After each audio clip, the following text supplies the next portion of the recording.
elected as councilman at large. He talks about all his untiring efforts as a volunteer, past president of NAACP, his leadership in numerous community organizations. Talks, of course, historically about him being the first African-American mayor. Talks about his profession,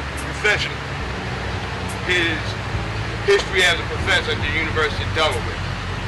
And I'm going to hand this to you when I'm finished, but I'm going to make this real personal, because it is personal. I love you with all my heart.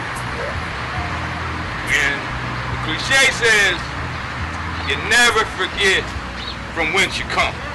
That's right. December 1974, I finished the University of Delaware.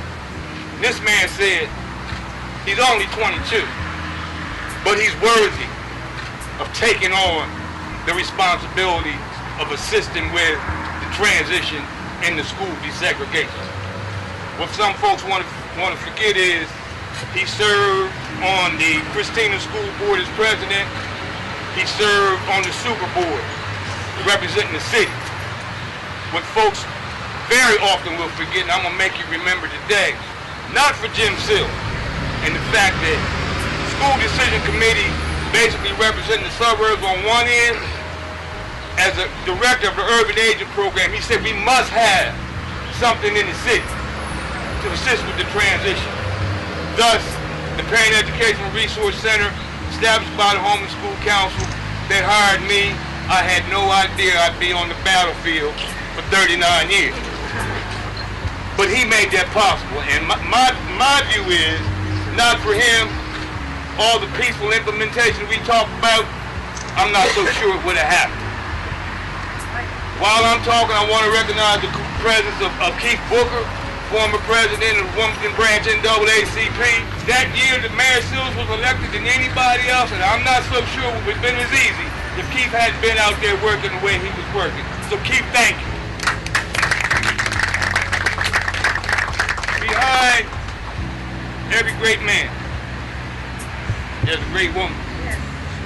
I remember when he was running for office, Senator Holloway brought his remarks, and the last thing Senator Holloway said was, separate and apart from Jim, I believe that Evelyn City needs to be the first lady of this city. He couldn't have done it without her.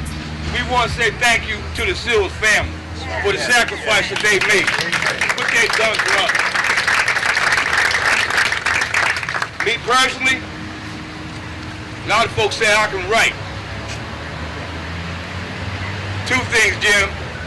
One, you're the only person in this town, 1994, said, son, you can do more than raise hell, and you can do more than run a little community center.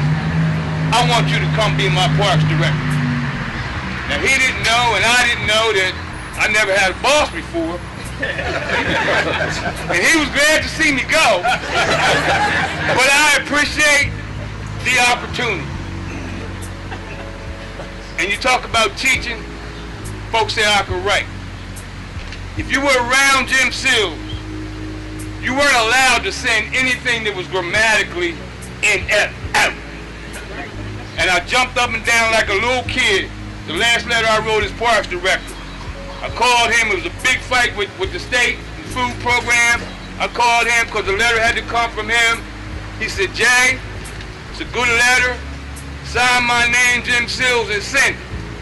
I said, I'm not signing your name. I'll be right there to bring it to you. I hung up the phone, jumped up and down like a little kid.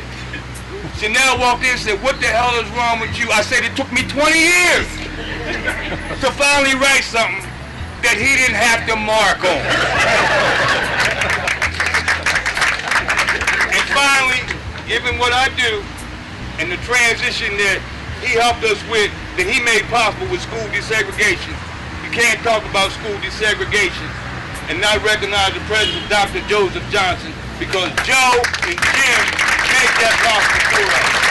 I love you, thank you for everything, and you're a role model and teacher for us all. brothers in red and white, he only made one mistake.